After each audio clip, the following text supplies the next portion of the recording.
And good evening, everyone. Welcome to Worlds and Crafts, a stream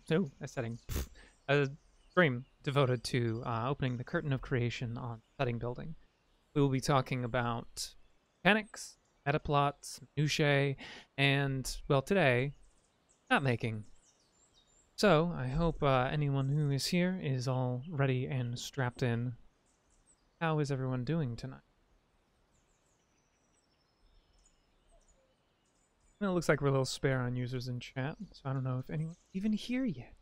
But you know what? We will give them the opportunity.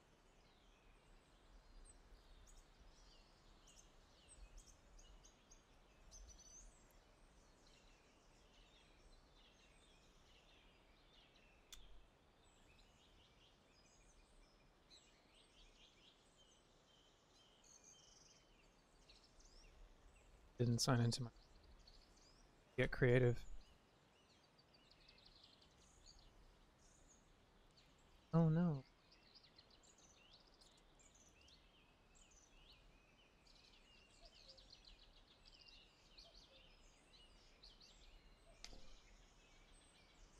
Well, I'll have to go ahead and, I guess, hide something real quick then. No.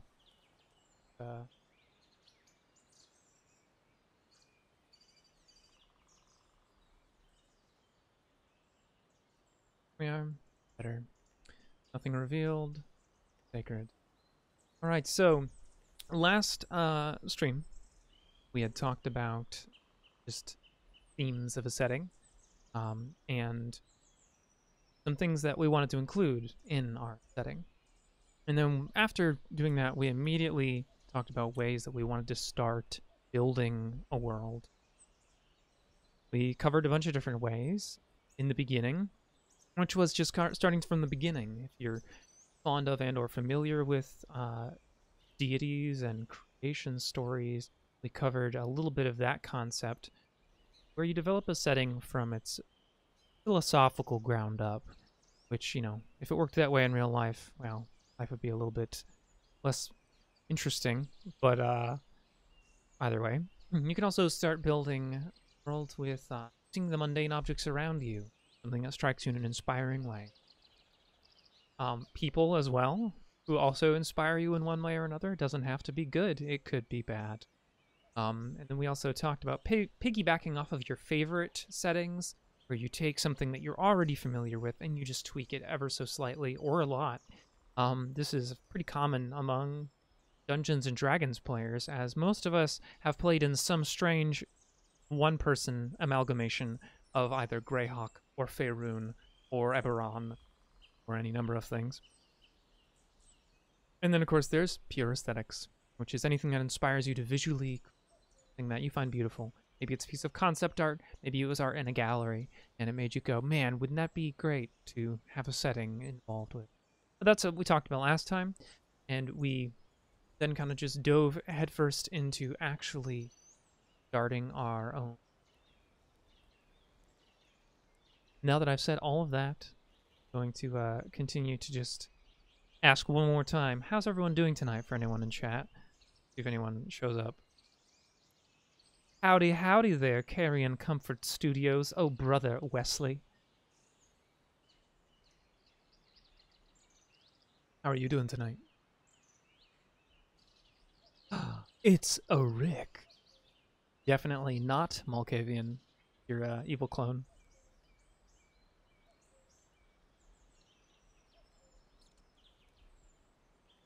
Yes, how are you?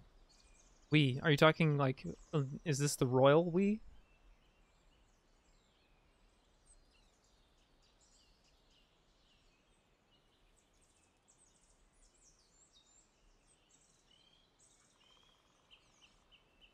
For anyone who didn't catch it, I was just kind of recapping from our last stream what we did, where we covered settings, ways to start a, settings. We covered setting themes, ways to start world building a setting, and then I didn't really go over yet the content we previously created, though we did come up with a character that I noted here, which I need to definitely notate some more things that we created using Kumo. Yes, still light.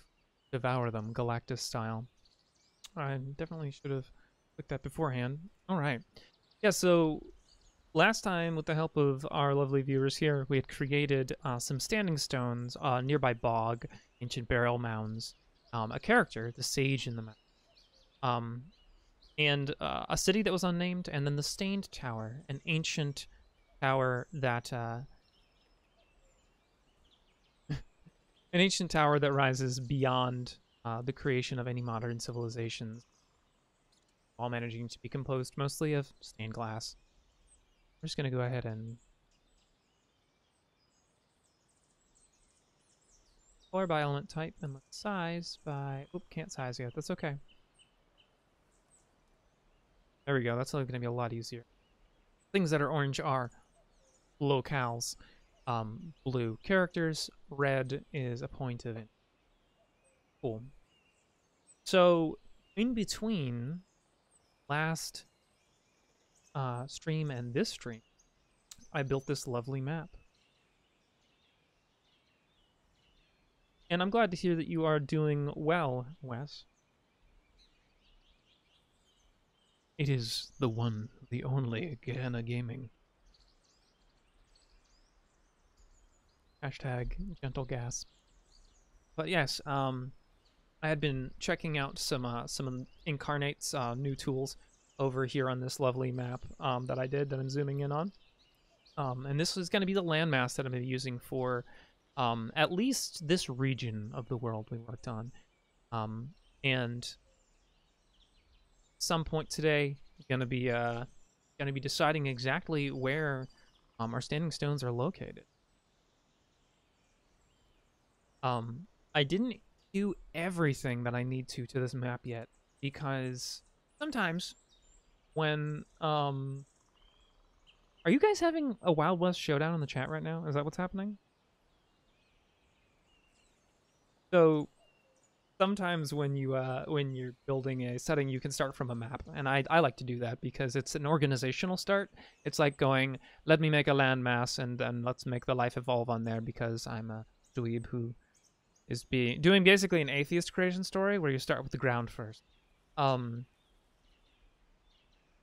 yes, the pro version of Incarnate is amazing. It had changed a lot since the last time I had used it, well and truly, but I had been experimenting and doing some lovely things.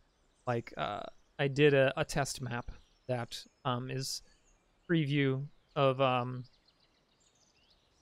the kind of content that you can very easily do with this beautiful, beautiful tool that we are going to be using in depth. So if anyone is ever interested in this, again, Incarnate. There are some beautiful tutorials on YouTube that I found as well for some of this more advanced stuff that I've been looking at. Not advanced, pro version. Just much nicer looking. It's gorgeous. I can't handle how beautiful. But back to our...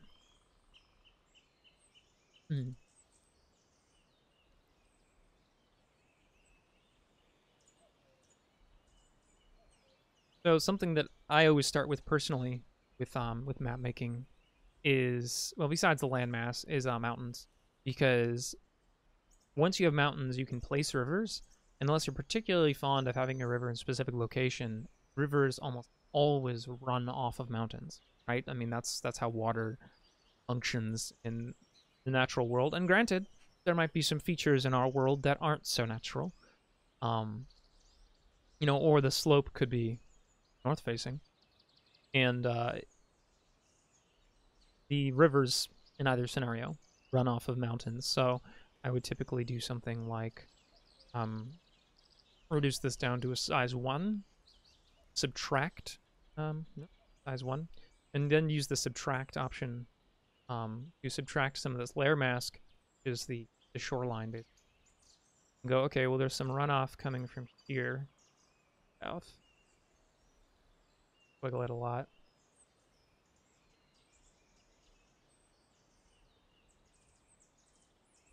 Maybe because it gets so cold down there, freeze up and block up, so it then curves back north and then south and away. And then from there, the method I like to do is just start branching. Granted, it doesn't get any smaller than this, so you do have to be careful how many of these. This is the smallest size of cutaway available to you. But I'm really fond of this type of river because I think it adds a little bit of interesting flavor. And then sometimes I'll up the size, so downstream it's like, okay, it's getting bigger down here because you've got more. And the curves are always wider than the other. Trying to do this one.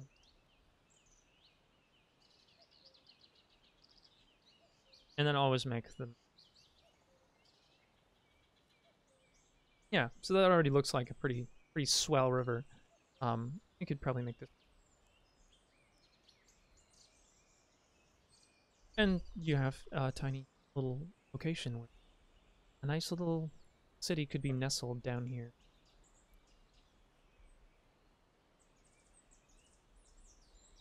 Not so tiny river.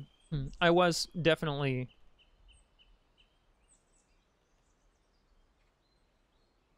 Wouldn't the mouth of that river... What do you mean, for a delta? Oh, form a delta. It could. I mean, I'm not exactly an expert on river mechanics, so if you know of some that I don't exactly know of, then by all means, educate me. Let's put that to use. That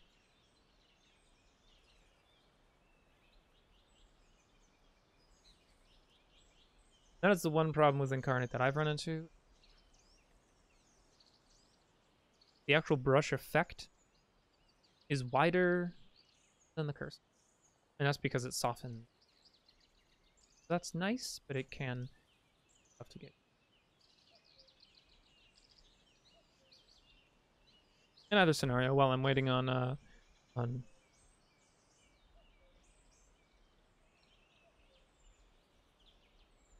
I see. Fair enough. So I mean, you know, it could be a delta, but deltas are usually formed off of very large rivers. It's what I've been noticed at least, or a culmination of many rivers. Because it's just such a gargantuan amount of water. And while this definitely does look big, I don't feel like this is sufficiently large of a region to really constitute that. I mean, the Mississippi is like, what, like 1,000 miles long or something like that, or more than that? I'm not even sure. I don't know. So it could form a delta, yeah, definitely.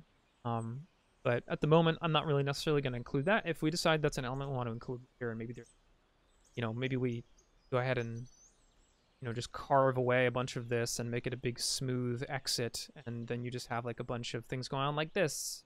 You know, you could feasibly do that, and then have some some fertile farming along the coast here. But at the moment, I think it would be better to reserve that for story. For going, this is what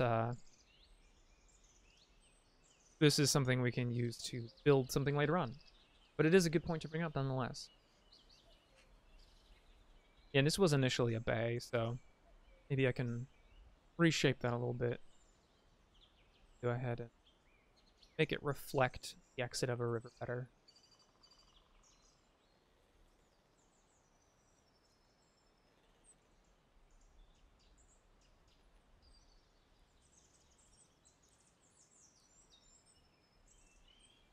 Not 22.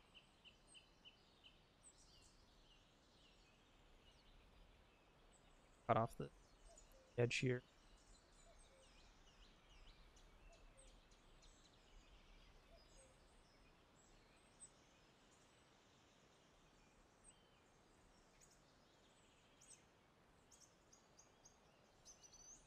Yeah, that's something I was going to mention as well, is that the tool I'm using right now. So this program is Incarnate, and I'm currently subtracting from the mask tool. Yeah, the mask tool is what I'm using, and I'm just using the subtract option in Incarnate. And I also do have the paid pro version of Incarnate, and it is well worth it in my opinion, because it's like $25 a year, and it's a wonderful tool to have. Because you can also upload your own custom stamps. So your own custom like textures. So I'm gonna load up a mountain stamp right this second. This is huge, and I shrink these down, I scale them. But you can upload your own. So if I go to the stamp catalog, there's this massive catalog of assets that you can use. There's a lot of them, 283 in just the fantasy world style. But then you can also upload your own, which is another use of world or of Incarnate that I'm not going to be really demonstrating, but I highly recommend looking into if you like Incarnate, is building your own assets using Incarnate, because you can export your map as an image and then re-import it and continue to do that ad nauseum until you have built your own attributes and attribute assets for the program. Oh, thank you. Yeah, so enough about that though. So what I was thinking initially for this particular setting that we were starting is because we started with standing stones and a bog, is kind of choosing what climate they should be in. Because for me, that helps me inform where I want something to be a lot of the times, is me going, well, what's the weather like there? You know, I mean, bogs certainly exist in more than just one climate in the world. And initially last time, we had a lot of input from two particular people. So if anyone has any input, by all means. But whenever I think of a bog, I automatically think of something that is foggy, just kind of because that's a lot of the bogs I've seen are like. They're either very, very open and bright and dry looking, you know, dry above the water that is, or they are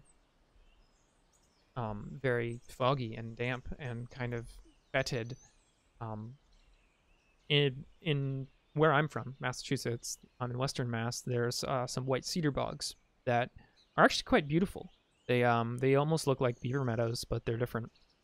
So it's a lot of golden grasses and, well, white cedar trees. And there's also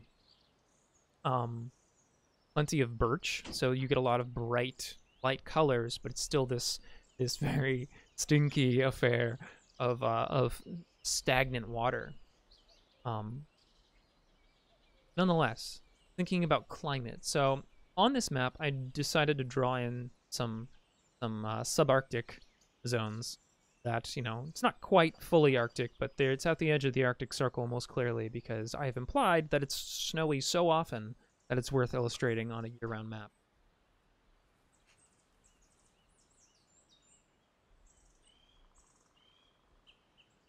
But I think that places that do ancient burial mounds, or have, you know, societies that build burial mounds, are usually, yeah, tumulus.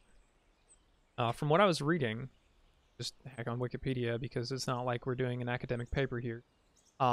It's mostly a temperate zone thing. And I'm not precisely sure why, but nonetheless.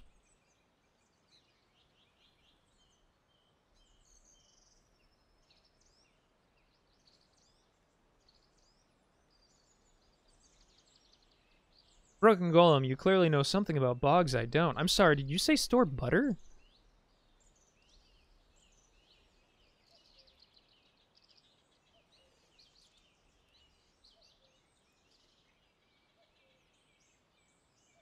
I genuinely have never heard of bog butter. No.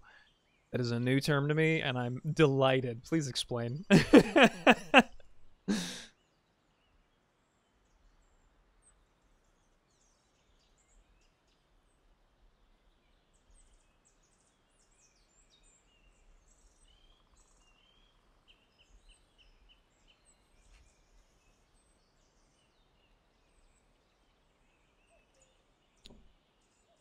From the wiki.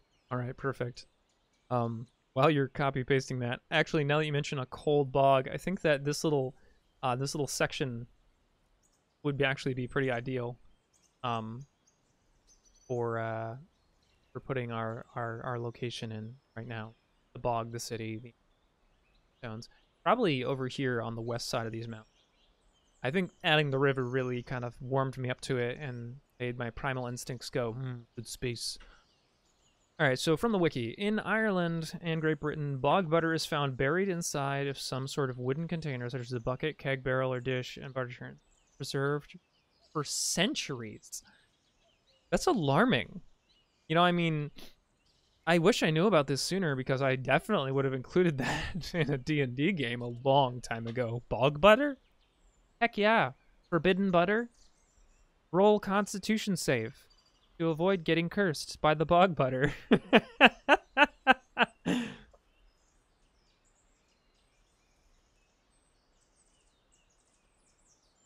I mean, that is all very well and good, but if I was a peasant of some sort, or someone who was uneducated in the Middle Ages or a medieval setting of some sort, and I stumbled upon a strange urn of butter inside a bog, I would assume it belonged to a witch.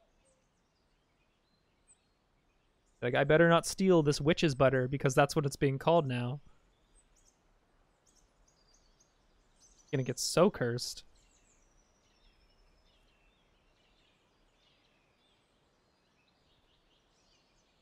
All right, so ancient burial mounds, slumbering bog. I mean, all jokes aside, that's really interesting. Super interesting, in fact. You know, it's definitely a nice reminder that humans are ultimately extremely adaptable, and that whatever that somebody will try something eventually. And you know, like, I'm desperate to make this last, and like, well, I stored mine in the ground in this specific place. Will it work elsewhere? No, it went bad. It must be this specific place. It is magic. No, that's not. That's great, honestly. Dude, I love when people derail this for that. That is a setting building opportunity. That is a little nugget of information we could feasibly include. Because why not?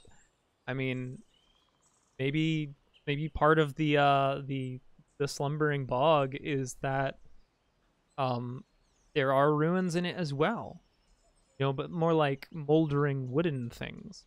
And, again, little containers maybe buried in the bog filled with butter. I like that. That's a fun little detail that, you know, hails back to weird reality. The weirdest thing you'll ever write about the real world. Okay. So I don't really have any particularly good things for making a bog, but I'm gonna try. I kind of want to just actually put it in here. I thought that down here would be nice. Maybe it's north of here. Once upon a time, filled with water.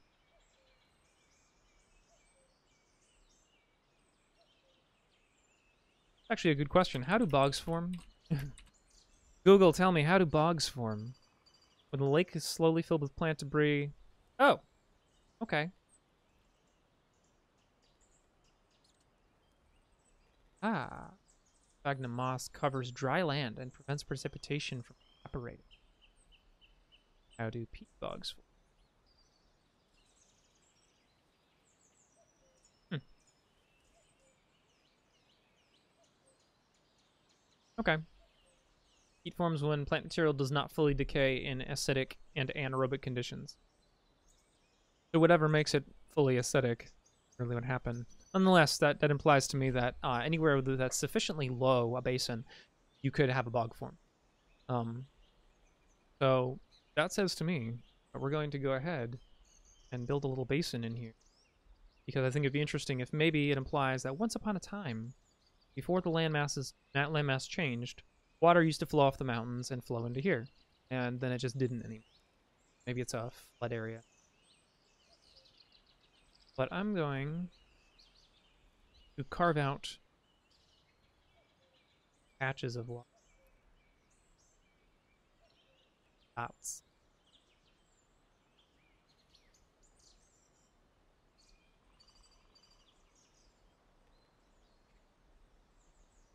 Be a large bog. Yeah, and I did know about the iron from bogs. Yeah, bog iron or pig iron.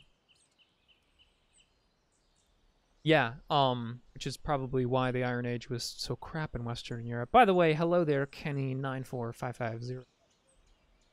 I feel like I just called out a lottery number. Um,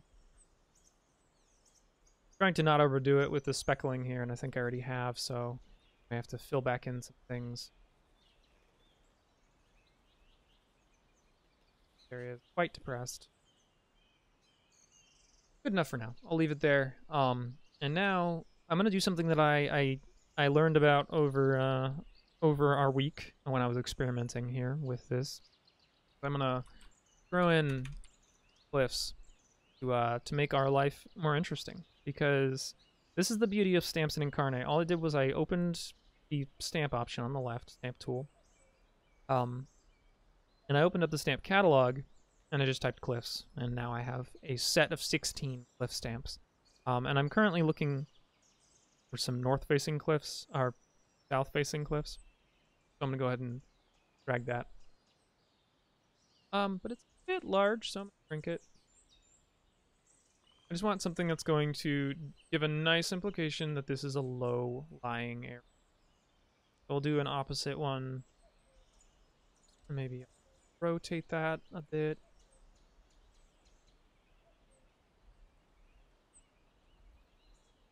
That's still a bit large. Size 50. That's there's a selector tool in Incarnate. Hi there, Nat. How are you? There's a selector tool in Incarnate that you just use to select things, and you can resize any asset you've put on the map already, which is like one of my favorite things ever. So there's a lot of tool switching, and there's no there are shortcuts that I haven't mastered yet. So it's pretty slick. I'm just not as good at it as I would like to be. There we go. So I've combined 3 cliff stamps to make a nice implication of a lowland. Maybe I'll go ahead and add one more right here, which is a north-facing cliff. And I think just about gives us a nice implication.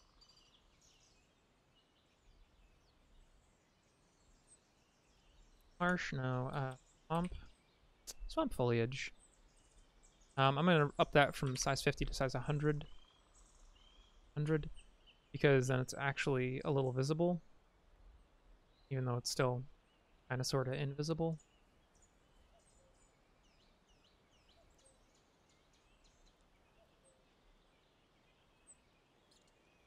And ta-da! The big bog. That is a very big bog. Nice lowland. Setting. And how are you doing today, Nat, by the way? Oh, Nat 20. Ruler of criticals. One thing that I also really like about Incarnate is you can move all your assets with the arrow keys. So it's nice. I can maneuver things around and tweak it with just some good old-fashioned arrow keys. Are very old. Looks better. Right. So, now that I've done that, I'll go ahead and just add a quick little... I'm going to add some text to give myself a marker point. The Slumbering Bog. It's a really neat thing, but I actually... that's Metamorphose. Oh, good. Well, I'm glad to hear that. Metamorphose is the typeface that is automatically chosen, but I'm a personal fan of IM Fel English single case because it just looks so much more crappy, and I love garbage. Garbage is my favorite. No, I'm kidding. Not crappy. It's more rugged looking. I'm just gonna down size 15. We'll do size 12. Yeah, size 12. Yay, garbage! Huzzah! Okay, so initially we had said that the slumbering bug, the standing stones, the ancient burial mounds, and the city are all connected. And this does not have to stay the same, but until I have a reason to change things, I don't change them. Because, well, if you don't have a reason, you're just making your life more difficult. Like, maybe I should change this. No. Do you have a good reason you want to change it? No? Then don't. Just leave it. Change it when you have to. When you really need to, and when you're finally making edits and tweaks later on. So, Kenny, if you, I don't actually know if you were here last stream, but we built some ancient burial mounds that go adjacent to the slumbering bog. I was thinking actually maybe up here where I put the text, which some ancient burial mounds maybe over here, and then there's also a city nearby that you can see on the Kumu map over here, which I'll zoom in. Get that out. Yeah, there's city, slumbering bog, ancient. They're all connected. So figured I'd call it the slumbering bog, maybe because maybe there's something about it that that just like puts people to sleep. Or I call it the slumbering bog because it's so quiet, nothing lives there.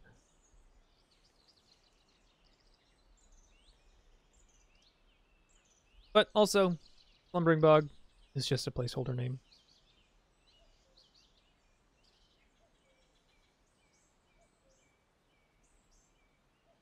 The biscuits, collecting things. So I'm gonna go ahead and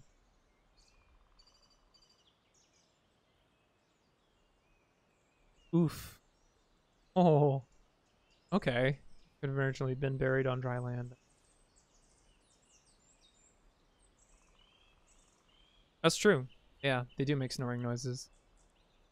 That's actually an excellent point. See, this is why I love, like, just the public at large. Everyone has their own little tidbits to add to everything, and if you are open to it, it's kind of majestic. See if they have anything under mound. No, it's just mountains. So we'd have to use hills for the representation of our burial. I was thinking use some green hills. And because it's going to be a representation of a point of interest, well, of a location, probably going to have to go a little bit on a larger side. Do one big one. That's the largest. So we'll do three mounds. There's something else about Incarnate. Is you can manually affect the Z layer.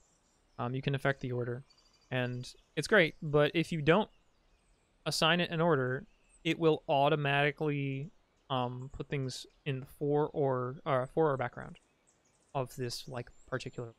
But you can manually assign as well. I just don't unless I. Yeah, I think having 3 hills. If we need to, we can shrink the whole affair down by selecting all 3 of them and then just scaling it down, and it'll scale relatively. Then a door. Oh, there's doors in here. So I'm gonna have to go to Fantasy World Regional. Go. No. Under Classic.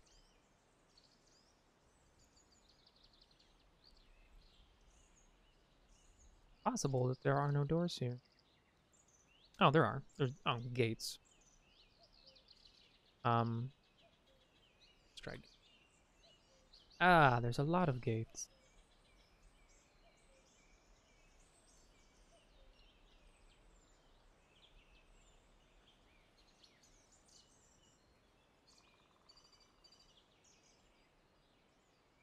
I'm just reading chat right now.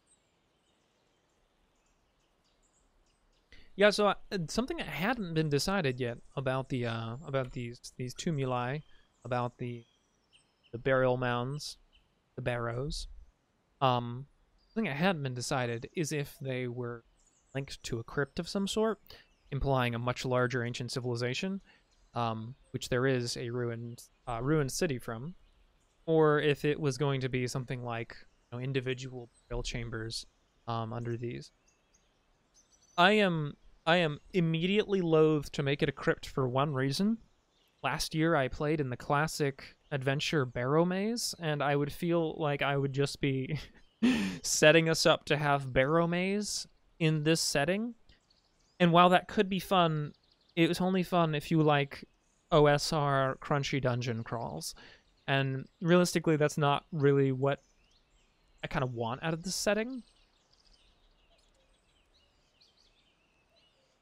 And it's really not a big deal. You could include that. That's very likely. But the question it would serve for me is, what kind of slice of life stories would that be providing? And I think for this region with ancient burial mounds, the most interesting would be if each one was and Tobias has suggested last stream that each one is roughly resembles the shape of an animal. And I thought that was really interesting, that these mounds were clearly once shaped, but now have, worn away with lumpy hills.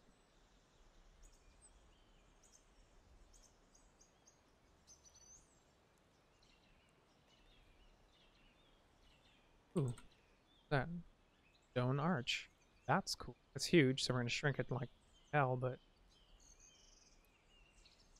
wonderful.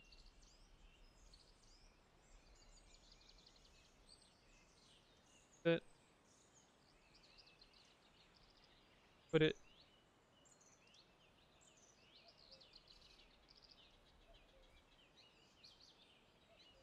Make it sad. Yeah, that's a good enough representation for them.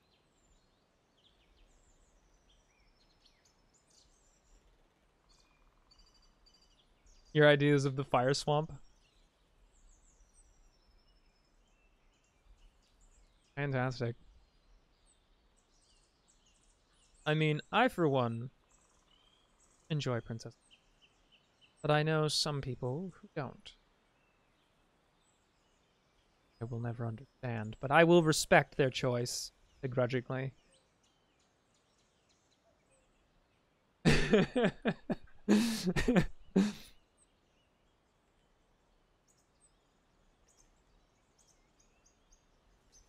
Excellent choice. I think my favorite movie is probably Snatch by Guy Ritchie, but Princess Bride is definitely up there. Okay. So we've got our lovely little slumbering bog, which at the moment I think we can just that, and we'll just reduce the text a little for the moment to 10.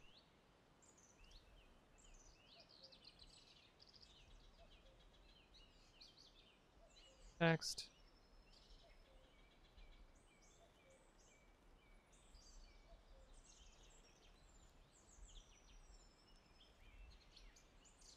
Out. Okay.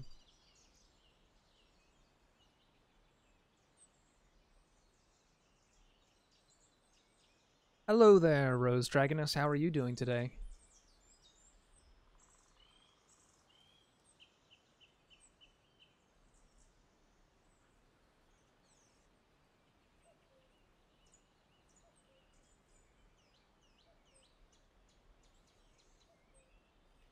You haven't missed yeah, you missed a little bit, but not terribly much. All I did was really just kind of recapped what we did last time. What we talked about. Kind of went over some of the notes from last time. But then, just kind of went back into Kumu and was showing folks kumu.io. By the way, just repeating for everyone, kumu.io is a lovely website that one uses for building flowcharts and relationship maps, and it is often used for businessy things, but here we're using it for fun, creative things, because instead of doing just a yes, kumu.io, instead of just doing a physical map, we first did an idea map, deciding that way we're not kind of having to move around a lot of assets and futz around graphically, when we can just move information and relate information to each other using these lovely elements and their connections to each other. So went back into that, and otherwise just was showcasing this map that I had made in Incarnate over last week, Rose Dragoness, and anyone else who was listening. Twitch thinks it's lewd. That's weird.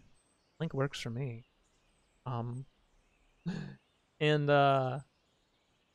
yeah, so all I really did initially was I did the shorelines, which there's a specific method that where you literally pour dry beans onto paper, And I'll be sure to post up a link to a video about that, which is not by me. I honestly don't remember the YouTuber at the moment, but they're a lovely fantasy world crafting person, and it's great to share their videos because they helped me formulate how I make maps, and that was many years ago, but they're excellent people.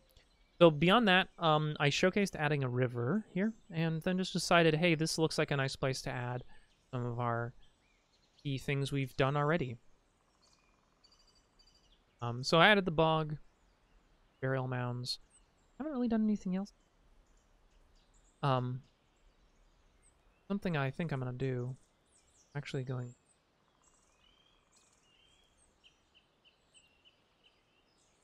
delete this. Rotate this. Because initially we had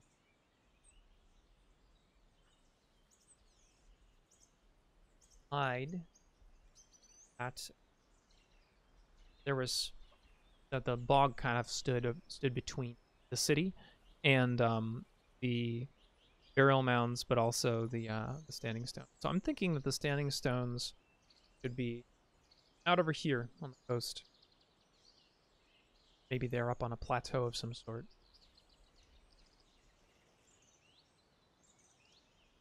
And so I don't know about you guys, but after I've done some base information, visuals always help me feel better. Like, always help me feel better. Oop. Carved a little hole. So I'm going to grab that stamp tool again. And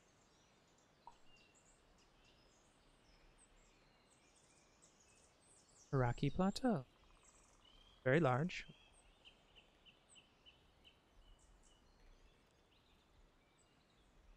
I'll go ahead and go 15. I'm just going to place it so I can hold onto it.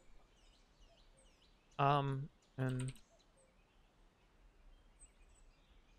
want stone circle in here somewhere. Guess we'll have to find it or make our own.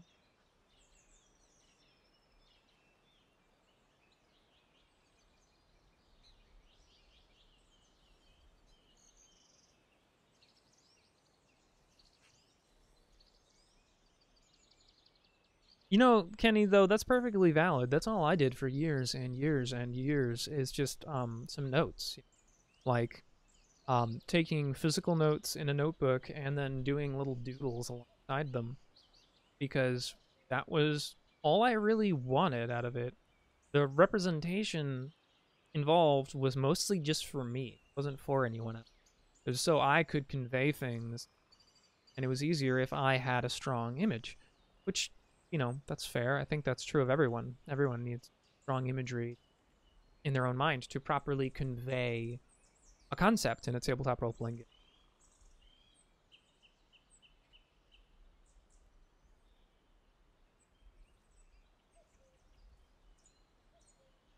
Absolutely. I think that art is expression and that science is method, personally. But looks like there are not, in fact, any standing stones in here. Thought there were. I might have missed them. Might have skipped. But, that's... Oh, no, there's a lot more that I missed.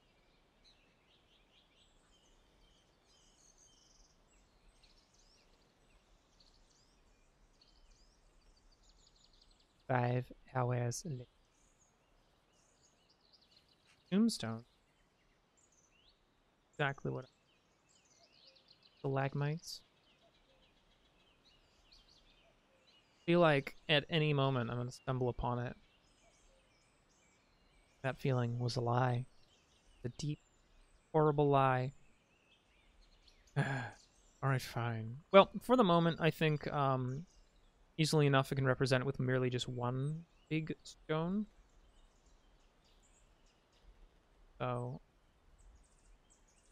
grab this. Go ahead and just grab red crystal. I'm gonna drop that there real quick. And then we'll grab stone. Maybe we'll use this stalagmite.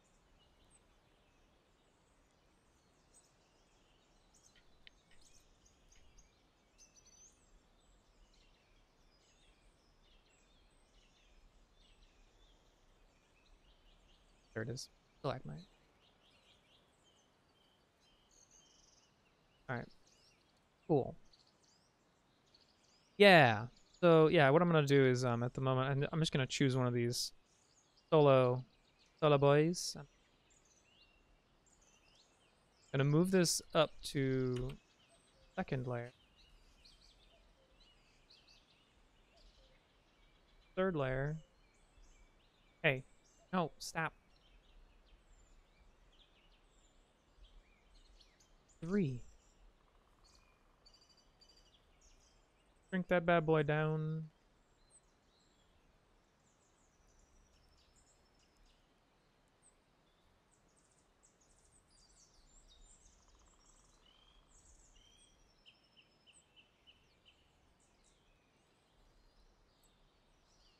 I think it's control. F brings it forward? Yeah. Well, F brings it forward, control.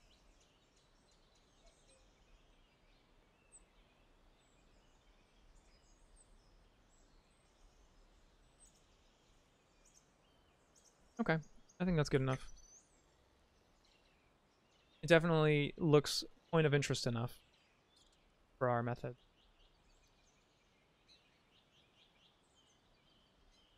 Ending.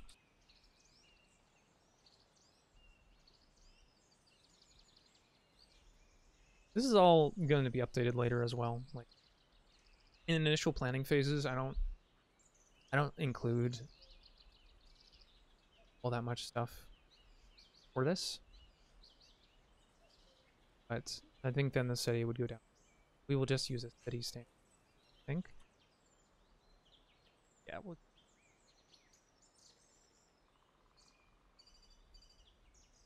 is the fortified city 2.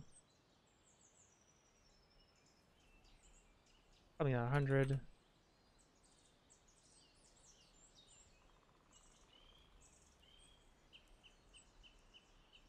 Yikes, that's blurry as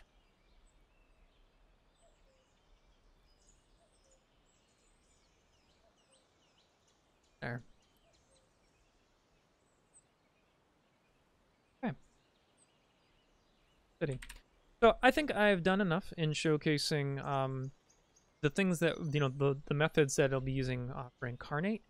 Unless you guys had any particular burning questions about this. So if you guys have any suggestions or questions about the Incarnate map right now, you know, we can spend certainly a little bit on that to then drive forward into other content. But I definitely just wanted to like give you guys an idea of what working with Incarnate is like and how easy it is and how much fun you can have just like, I don't know, slamming together a bunch of different assets to make something silly. And there are definitely a lot of tweaks you can do, a lot of beautiful tweaks, but I don't really want to make this whole stream about that. You know, it's just a small thing that other people have done more justice.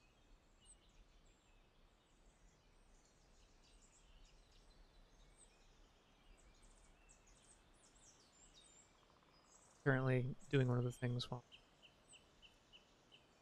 the app seems fancy. I'm just gonna say this though, it's nice, but it's also incredibly easy. And that is super important. Is its ease of use is just like absolutely phenomenal. And I mean it's, you know, it's taken me definitely hours to get better at map making. But that is time well spent because making a map of this quality would have taken much if I didn't have Incarnate. So I'm excited that we have this tool.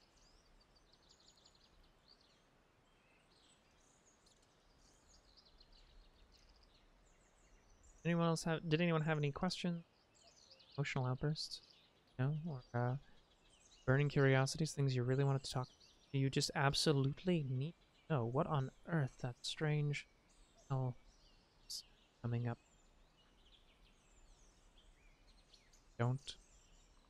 Don't turn around.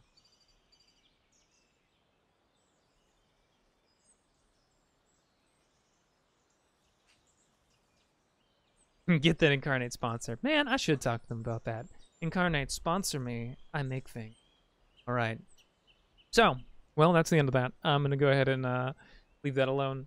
For some relaxing elements, I had been listening to Primeval Forest on mynoise.net. I hope it's been coming through well and that you guys have been enjoying it. I know I. But let's turn around and focus back in on setting. I saw that Broken Golem and Kenny had both been talking a lot about bogs and about excuse me, and talking about mapping and bogs and things like that. But I heard a lot of good content coming out of that. Initially, we had written that this vast, stagnant body of water is cut through with patches of sickly grass and a cloying mist that seems to only thin with the rising of midday. Offering sites of small stone bowls sit at the border between the bog and the standing stones, and between the bog and the ancient burial mound. The scent of the bog stings the nostrils with the fetid stink of peat, petrichor, and ozone. So, is there any? Okay, enter. Oh, there we go. Climate. Cold, temperate.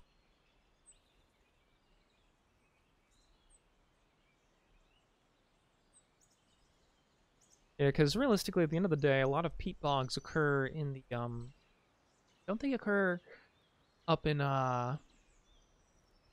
like lower Scandinavian, Nordic countries, Ireland as well, and parts of, I don't know about Great Britain actually, but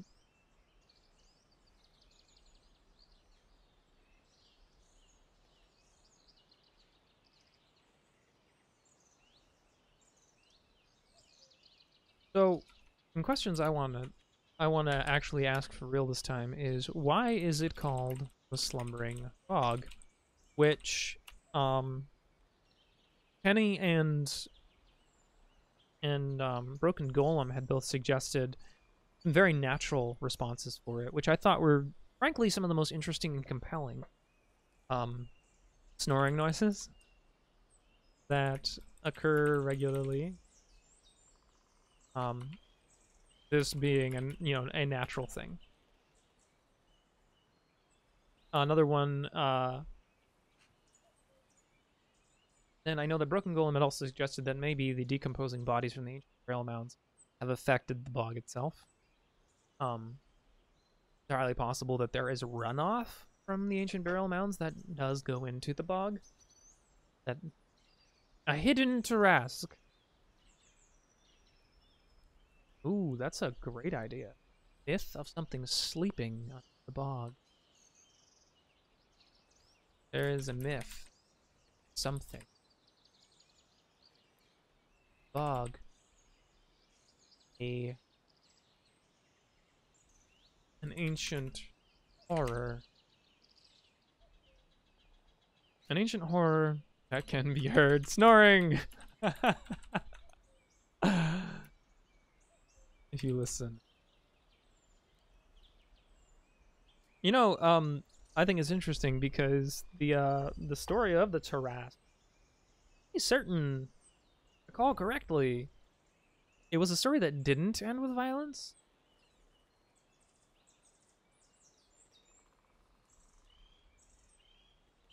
Oof, dragon turtles.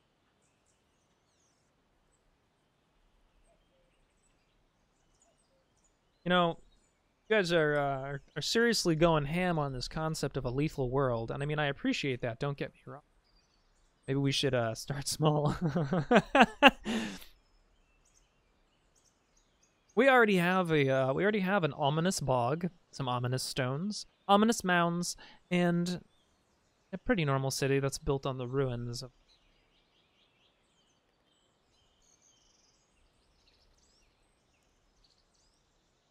And I felt like I felt like when building this map that I really had to give a little bit of shout out to Southern Hemisphere, because I always build for Northern Hemisphere, and well, I'm trying to, trying to be different, even though it just changes the direction of things. But oh well.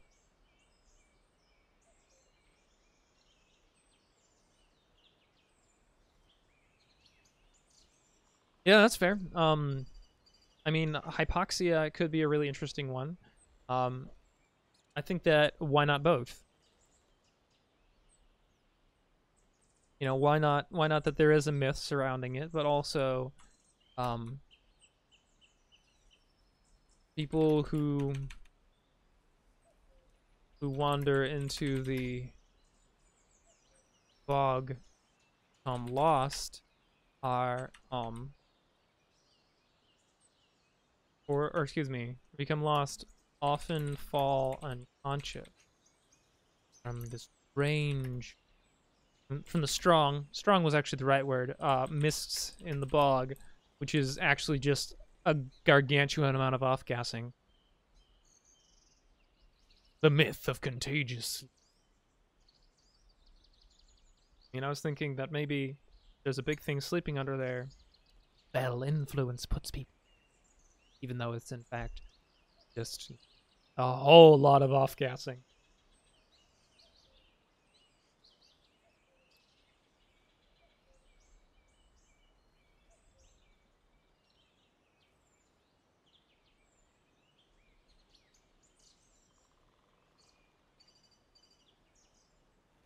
A Dream Eater. That's also another thing, yeah.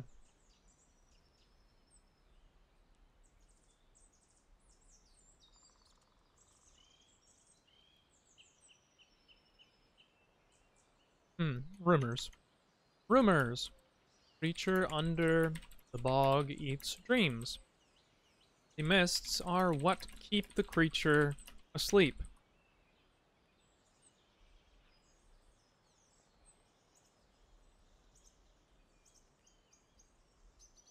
There is a door in the middle of the bog that, these are all rumors, but there's a door in the middle of the bog that will, excuse me, that is flat against the ground.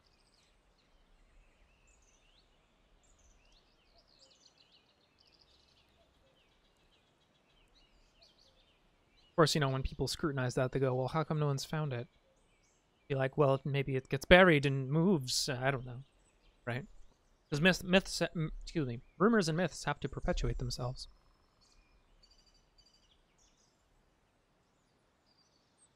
I like that. All right, so something we haven't exactly done. Something we haven't exactly done.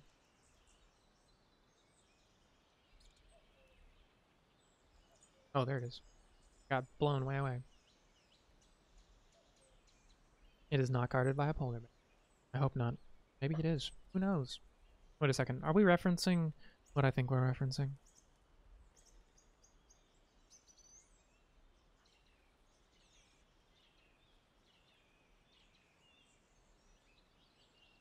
Oh boy.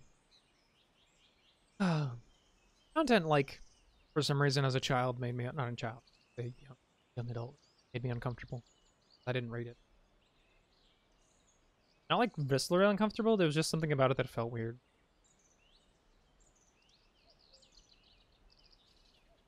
Okay.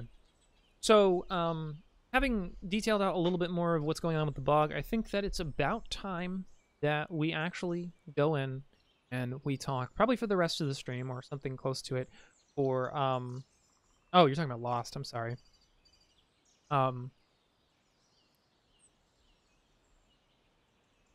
Probably focus on the rest of the stream on the city and the people that live in the city, the people that are here, how they came here, and then just like let's start talking about what the greater makeup of this area is now that we have some big ideas, such as there's already a river here. We start asking questions like, what is the commerce of the city? You know, how do they make their money? What is the environment around it like? And we can start filling that out and really kind of building that, kind of giving us an idea of maybe some of the other peoples that live here. Because once you have one element, you can kind of start being deductive.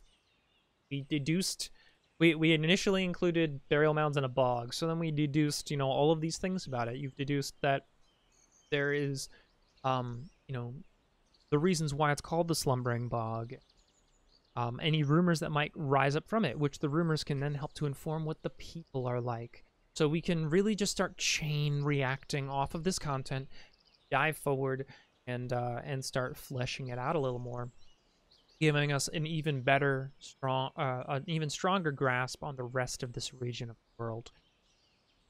But before that, I think it's time to take a short break. I'll go ahead and get some water. So everybody, please do hydrate, and you know, go to the bathroom if you need it. And let's meet back here in just a couple minutes.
And we are back after that short break.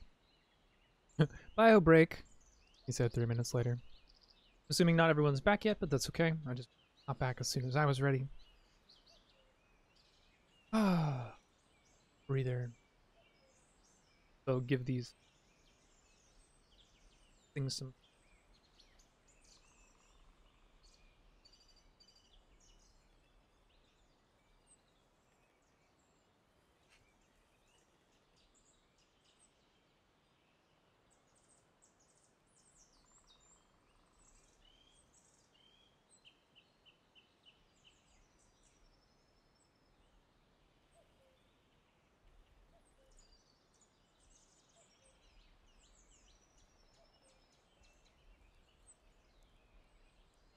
Adding a little bit.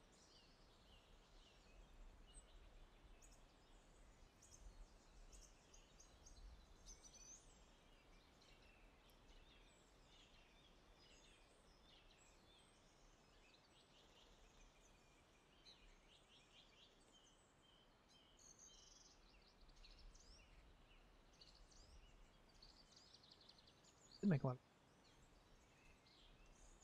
Yeah, you do have to save regularly because if your tab crashes, you lose all the content built.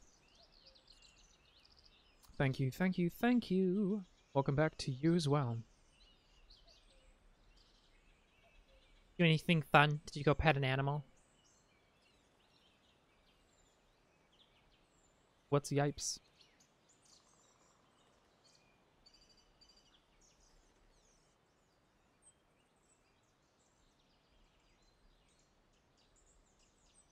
Yeah, so something about Incarnate is they have a variety of map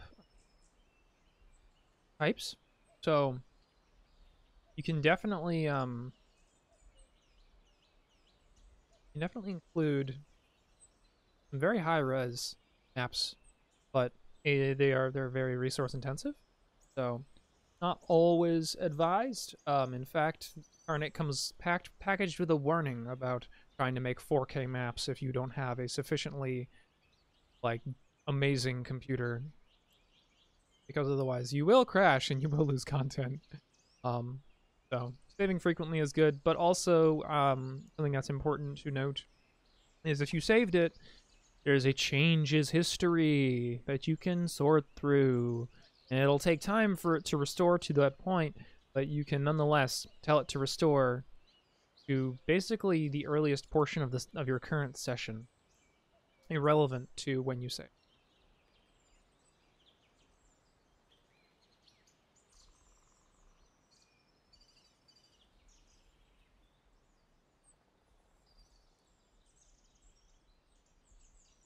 You know, that's a really good question.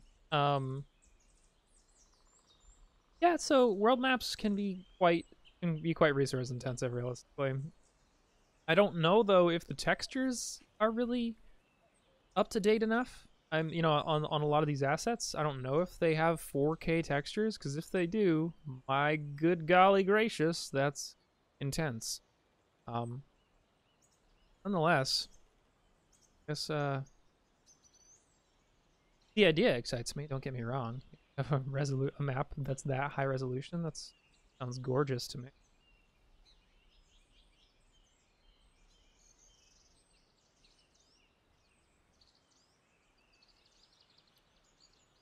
All right. As promised, though, we are moving on from Incarnate, so I'll just go ahead and leave the loveliness right there, down on it.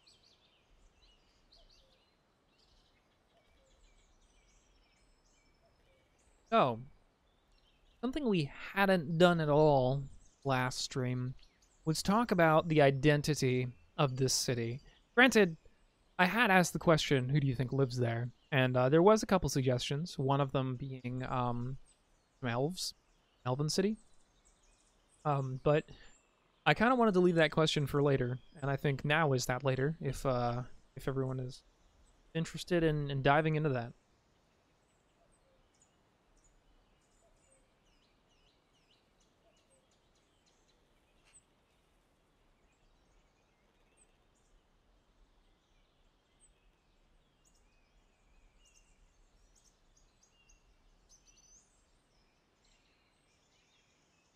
So, nonetheless, city building.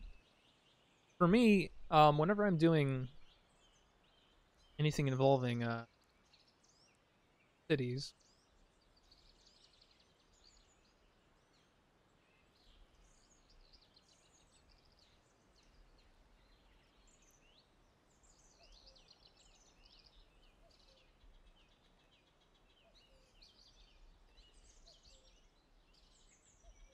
well, can't find the board I created, so that's fun. Um, nonetheless, I like to get some ideas from before I really get into the city. So I'm just gonna go and some ruins. Try to get a sense for what kind of ruins exactly this city was built on. Of course, we got plenty of castle ruins. So the ruins are certainly stone. That much is true. And we know that there is a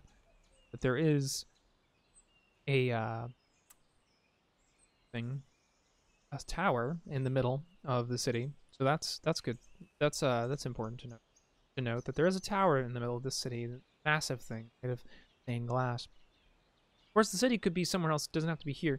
It could be on the water. It could be on the river. Of course, there's ones from Peru.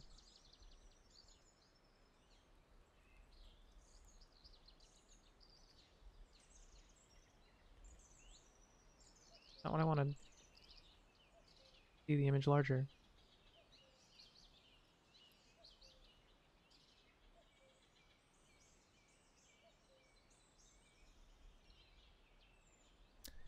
Yeah, and that's exactly what I was thinking. What is it that drew people back to this location? And for me, I was thinking that maybe it's like it's probably fertile, you know, near down on this little like panhandle type area, this little peninsula. I think it's not really a peninsula, but this little outcropping of land. I imagine it's quite fertile down there, and that otherwise there's probably decent fishing here too. Um, So I'm thinking that that beyond that, we haven't really talked about any forests, but there definitely could be woodland nearby. There should be at least be pine trees in the foothills of these mountains. So let's go ahead and address that. Resources available, resources for available for that city. It sounds like there's upstream lumber. Yeah, lumber, ore, fishing, and farming. And maybe their farming and fishing is their most robust resource, but they have enough lumber to supplement, so long as they basically have a sawmill. Um, so it sounds to me like this city is not just a little standalone thing, but maybe a tiny little city-state or a nation. Um,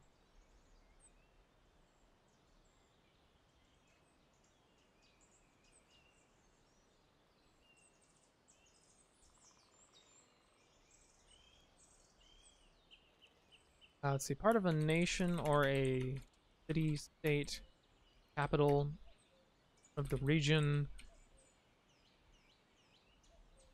Strong stone ruins acted as excellent foundation structures. So then, of course, the question is who moved here? Is clearly it's people who were looking to make a new life and they needed a new place. And they were probably either A, people who tamed this land, that is, no, not tamed, I shouldn't use that word, who made it more human friendly. They either made this area more human friendly because it was previously something awful, or they got here before or it was blocked. Have technology to get across or something, which seems unlikely given how close the land is. So I'm thinking that this area was at one point quite dangerous to human life. Maybe not just human life, but to mortal life. Maybe this entire region between the mountains and the are, had problems. Trademark. and now it doesn't anymore because this particular group of people came in to kind of clean it up, make it a livable location.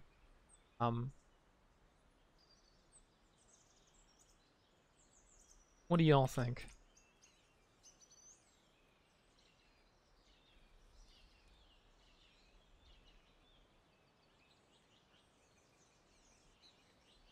Oh, that's a thought.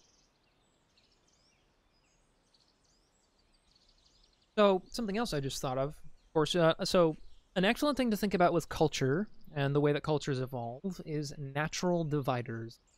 Physical divisions often make up the differences between cultures, because I mean the things that inform their norms are usually the hardships that they endure or the things that come easy to them.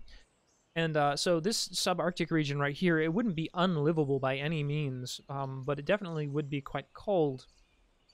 So I'm wondering if maybe someone came around the south end of these mountains on a little strip of cold land and decided that they were gonna see if there was any good farming or anything up here in the place. And they found some good fishing and stuff over here, but then they saw these ruins across the way, and all north of the river was dangerous. And so that's how they learned about it, that there was something there. There might be more there. So it drove kind of an exploration / settlement of this region. The region of the city,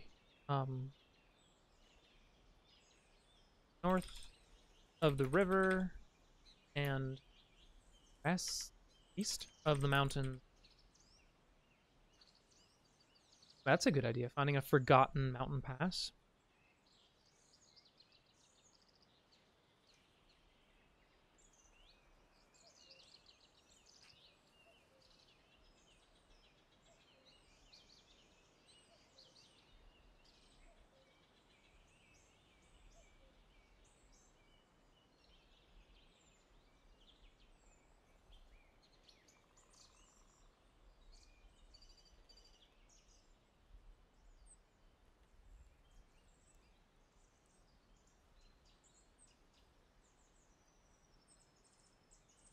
Oh yeah, no, that's fair. Yeah, the shores thought impassable.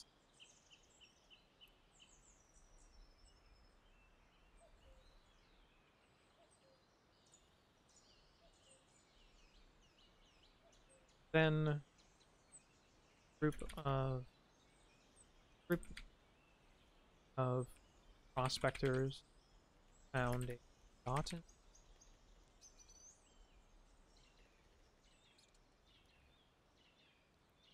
allowing them test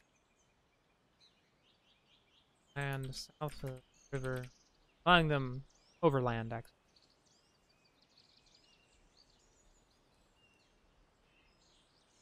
Lands.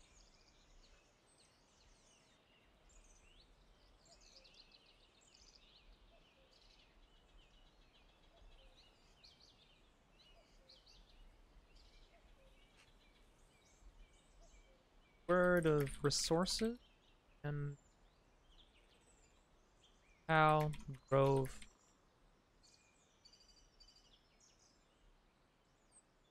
We're seeking a means of escape. Risk your life. Wild lands. Cut out your own life. Or tyranny. Big quotes there. Depends on who it is, but nonetheless.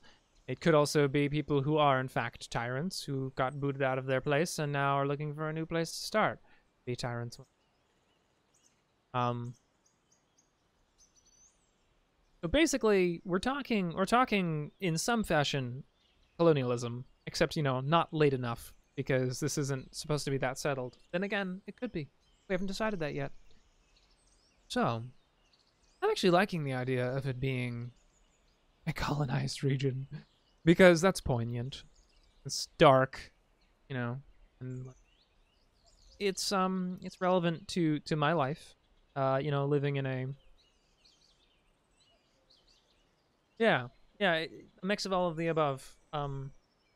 That's what I was thinking. Is that the city itself is kind of the considered the landing zone, so to speak, the heart of this region that is realistically only been uncovered for, I don't know, let's say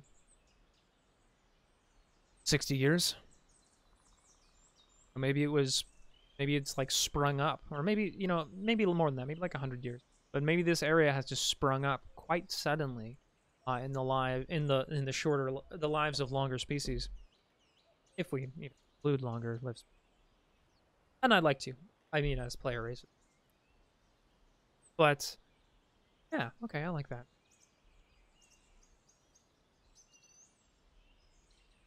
Oh,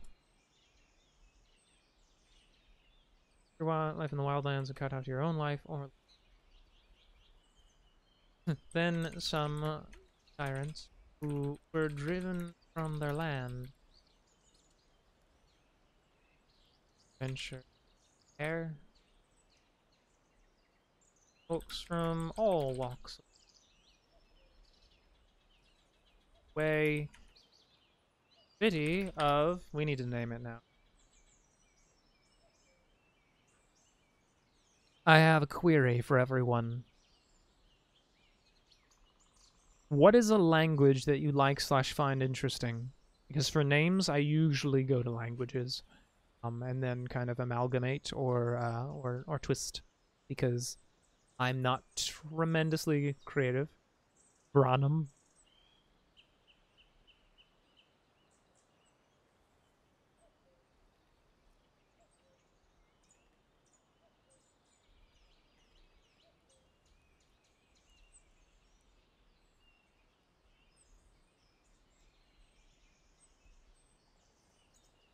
Just the name.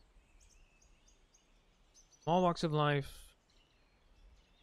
all types of backgrounds made their way. I spelled the there, but that's okay. There's no. To the city of blank. Life.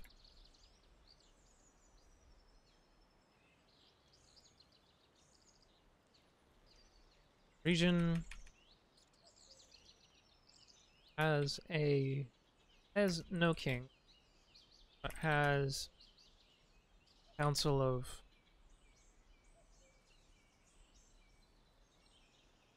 has a guild council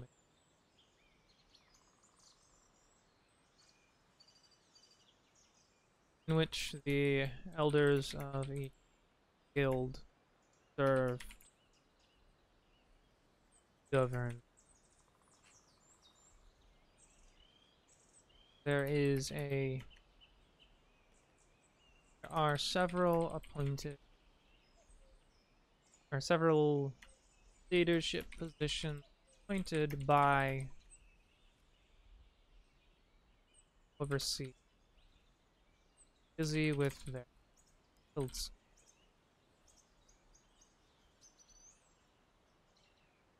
$50 or something languages in your country? I'm sorry, Rose Dragoness, where are you from again?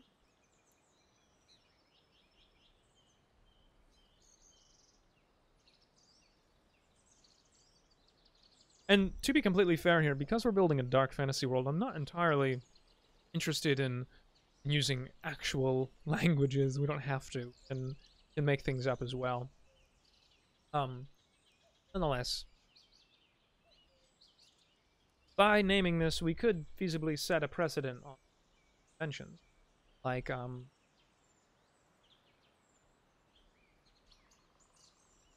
if we used the word town, or we used, like, I mean, German. Work is this? Could be wrong. Ah, yeah, Rose Dragoness. That's fair. Yeah, there's a lot of languages there. And then, I mean, I'm only really familiar with that. But in either case,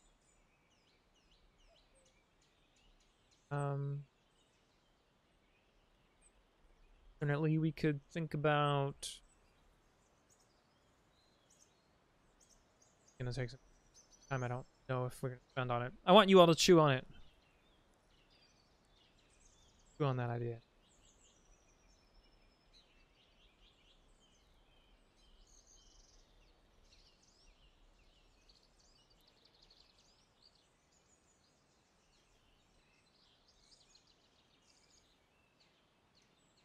So I personally use thesauruses a lot because they're fun.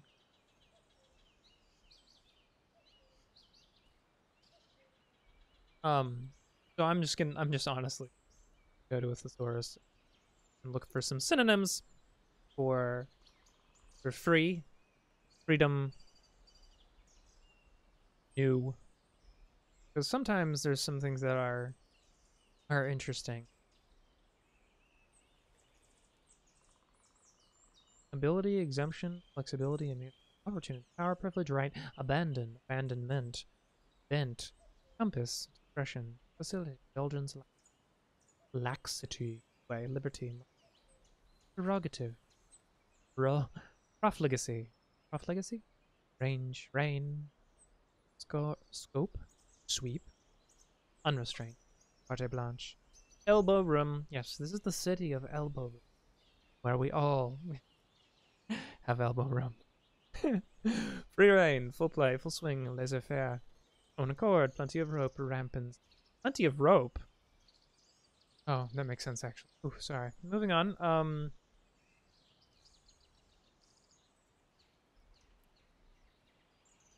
That's true, actually, Rose Dragoness. So the only problem there is, what language do I start with?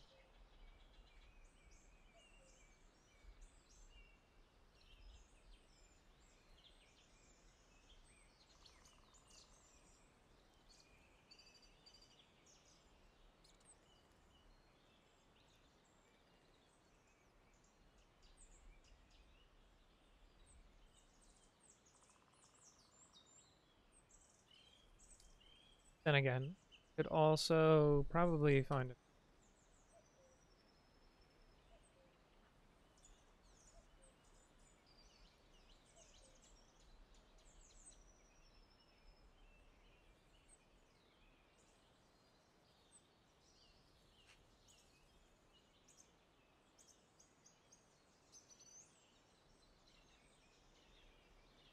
The language of Bran. Well, that's difficult. Far too. Good golly. Let's see. Let's just go ahead and use a name generator. Wester Chase. Alno runs. It was a woodland, so we could use wood or secondary part of it. And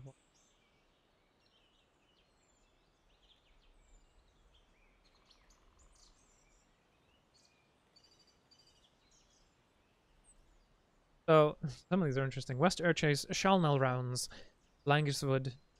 Actually, Langus or Languswood. Um,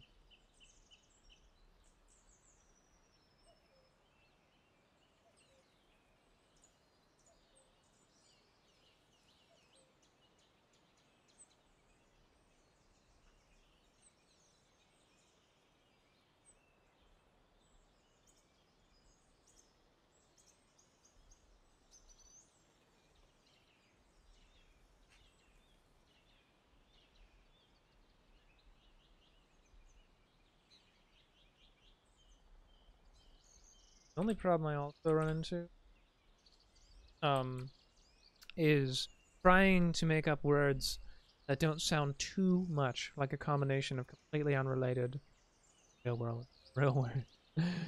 Because I mean, you're always going to have people who are going to try and make fun of the names you make, but at least make it difficult on them. Make them think about it. Challenge them. Help them grow as a person away from that crappy sense of humor. I mean, I'm sorry. That was fine. It was fine. There's nothing wrong with it. No. I am one of those people.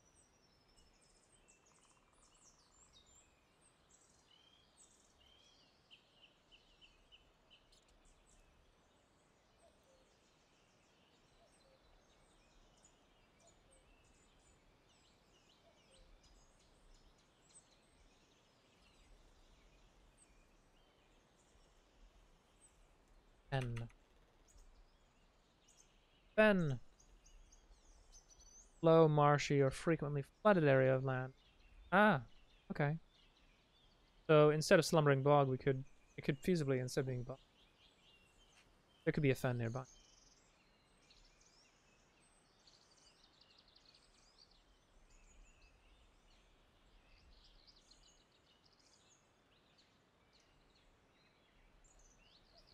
Yeah, that's actually a good question, Broken Golem. That I got there. But I'm gonna just go ahead and, out of curiosity, go etymology of language. The word language. What happens? Lingua, from Latin. Tongue. Huh. Lang Langswood. Langswood. That could... Tongues. No. Terrifying. Kind of like it. It's like just weird enough that it sounds good.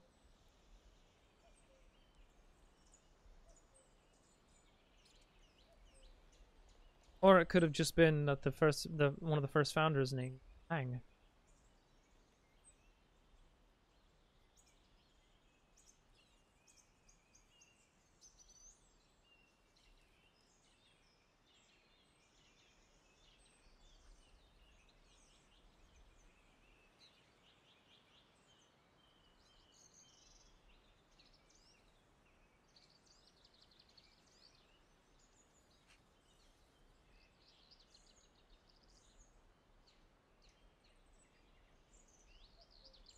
That's okay. The Lang's what it is. I might have an idea about the people, so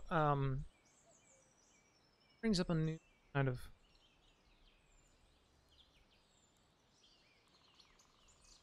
lovely setting. Races.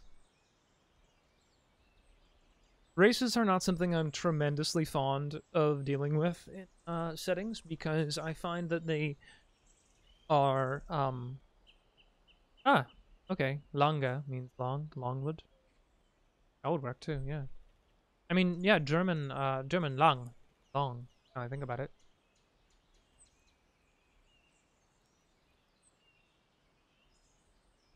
Does that mean that like the last name Lang means my last name is? Okay. Wait.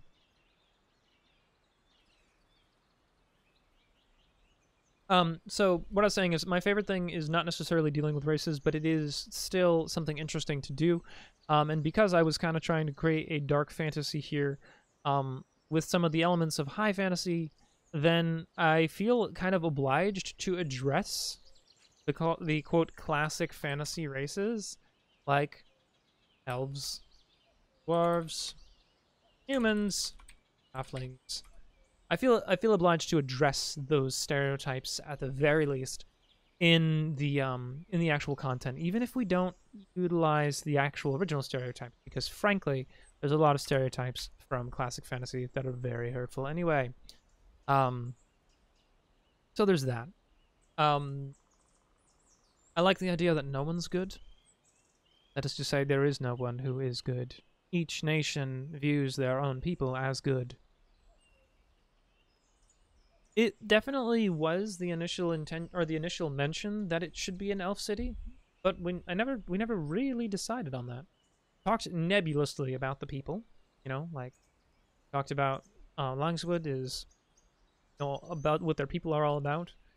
And maybe the original person who discovered it, an elf. But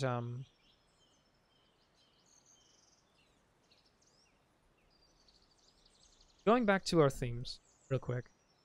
So the themes of the setting are dark fantasy, slice of life, Renaissance, Middle Ages, Renaissance or Middle Ages. Though I had initially also said some technology or much technology close to the 17th century. Elemental spirits. Magic exists, but it's inherently dangerous, and using an alternative element system. So taking the concept of elves and turning them on their head, really what I'm personally fond of. For example,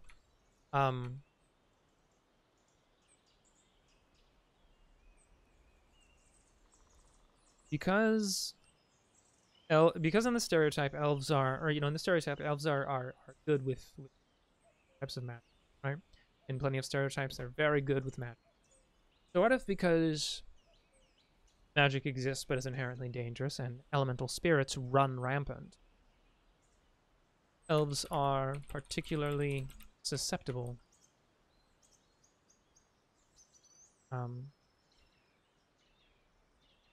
spirits who are inherently drawn to.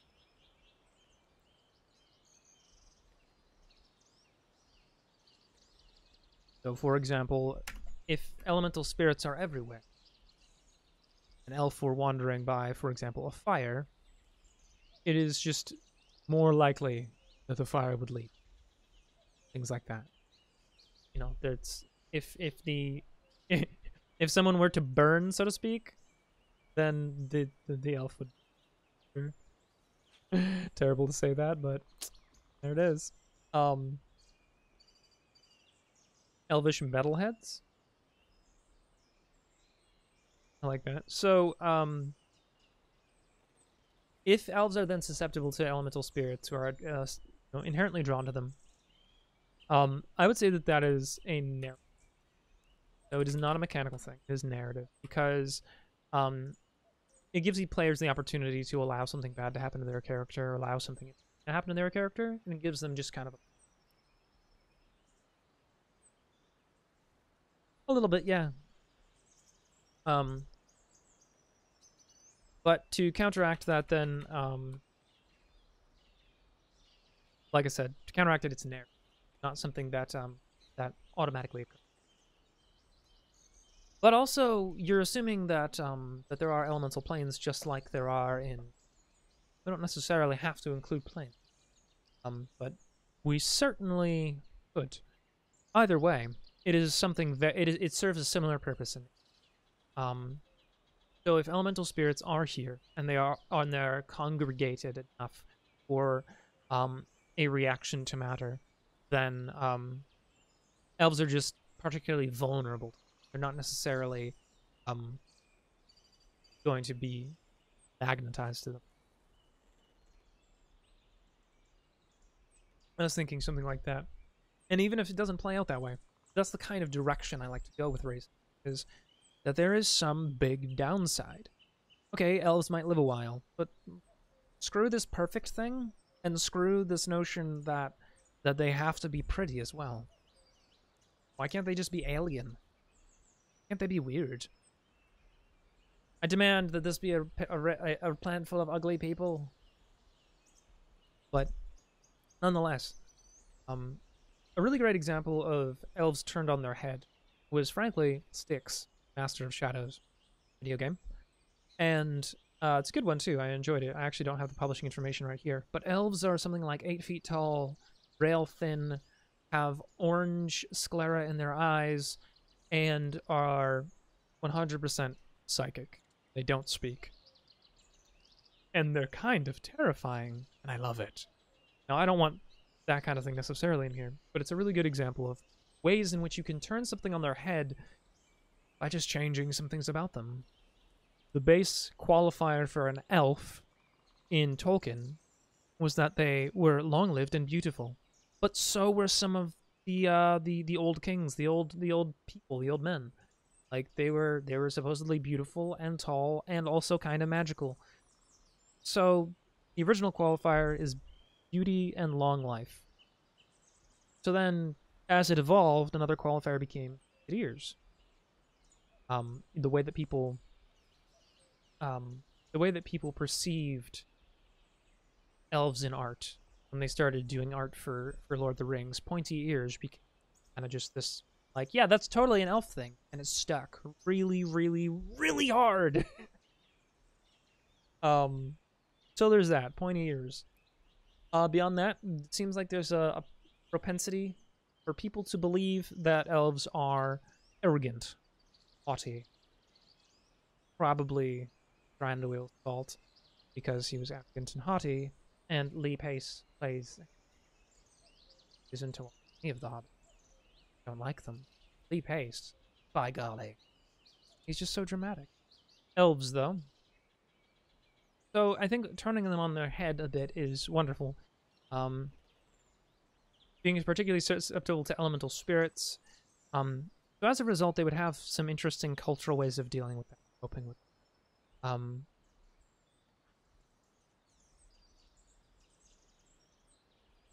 So I imagine they do the like with hot stones, probably steam, in their own life, because open flame would be dangerous to them. It would do too easily run out of control. They probably developed stoves faster than anyone else.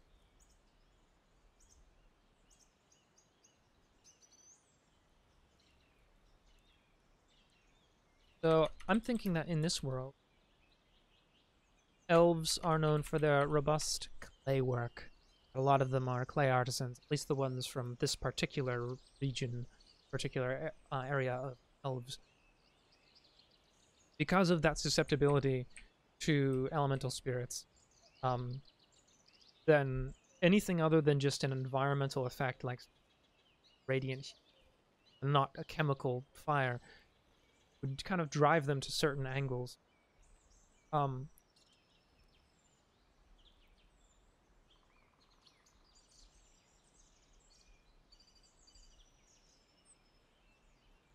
So I actually don't know much about that Rose Dragoness, though I am familiar with the name, and I'm also familiar with the mentions of elves of various types in the Eddas for Norse mythology. But you're right. Elves have an older origin than Tolkien. Tolkien took them, he reformed them, but Tolkien was the birth of contemporary high fantasy. It hadn't really been done effectively before. It had been done, but not the same. Because of Tolkien, it has forever influenced how we see the term medieval fantasy. Like, it might include an Arthurian twist, but for the most part, it doesn't anymore. It's this interesting thing that is ultimately Tolkien, but not Tolkien anymore at all. It's its own thing. But it kind of spun off of him. And I'm not saying it's a good or bad thing, by the way. It is just a thing. I'm not here to talk about whether Tolkien was great or... Oh, it's just... acknowledging the influence is important.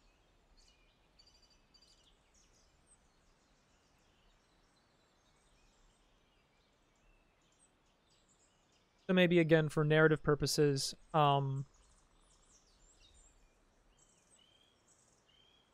that sensitivity likewise gives them some control over elemental insight. When I say minor, I mean extremely minor. Very, very minor. Could frankly manifest itself as like a 0-level spell as an ability. Things like that.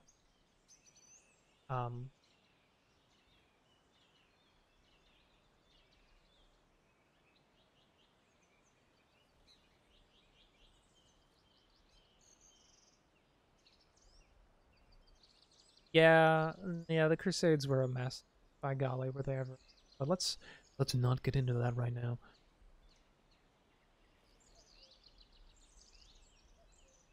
So the contained fire of things like early development of and robust play work. I actually don't know where I was going with that. Yeah, I like the idea that that this particular variety of elves we're using, which we're going to change the name of at some point, use things like play for a lot of their structures. So maybe maybe elves who work in Obi quite frequently are from a dry, arid region to the north.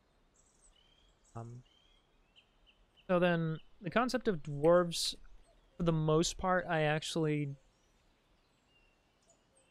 don't know. I feel like you kind of got to choose between dwarves, because at the end of the day, the inspiration for both was partly drawn from the Eddas, and elves and dwarves are both just they're both just different types of elves.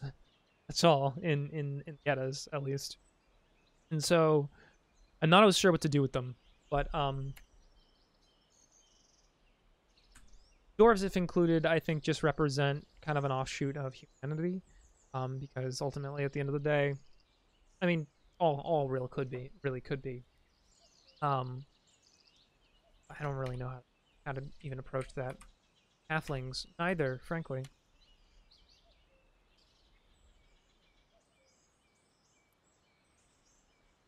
I do like the idea.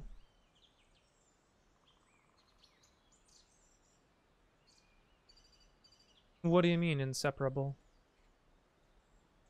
And I do like the idea of if you're including dwarves, of having them be like Duergar from Faerun. That's, you know, that being not that they're evil slavers, no, but that they have an odd a sense of morality that is different than others because they spend so much time underground, harsh environment, darkness, and that as a result they are just different. The concept of there being goodly dwarves and evil dwarves is a big no-no in that book, that I would not do. But I also like the idea that dwarves are either, or you have unnatural skin tone, something that doesn't look like a warm-blooded mortal.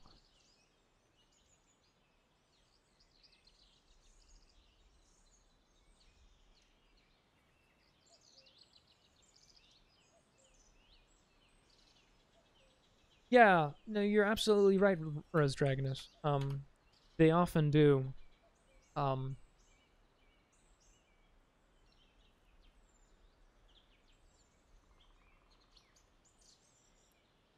for now, remove them. Cultures around healing, sensitivity, elemental spirits, magic, very serious matter, strictly regulated.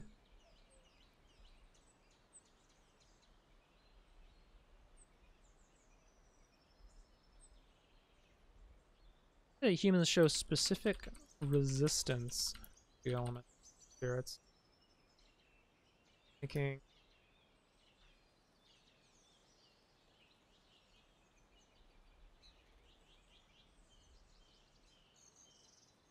like I'm less susceptible. There's a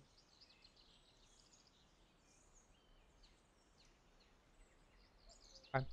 So nonetheless, I think it'd be really interesting if maybe there was an elf who founded Langs, and what you'll have to tell me more about that, Rose Dragoness. What you mean by so? I think that the hermit, the sage in the mounds, should be an elf. For one specific reason. Mayhaps they are one of the only elf spellcasters region, and they live alone. The bog, you maybe just to like meditate quietly, try and basically keep themselves from becoming a living fire.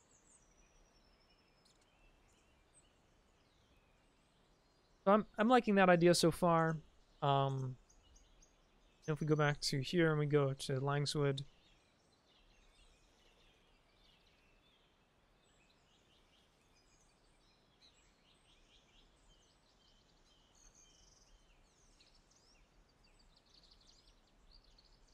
founder was an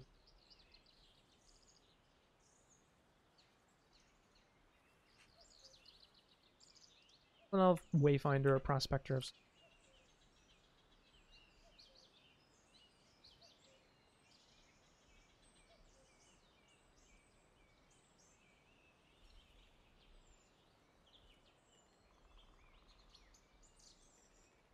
so okay. So we worked on Langswood. We've gone over in a big way, just kind of races, and really the biggest thing we went over was map making.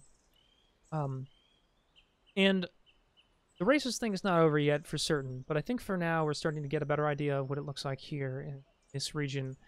And that between now and next week, I'm going to go ahead and I'm going to fill in some trees and some more elements of the land around here. As I think three major objects, three major locations is plenty for this region. But other than that, I'm going to start wrapping it up here. So did you guys have any burning questions or curiosities you'd like to eat in my general direction?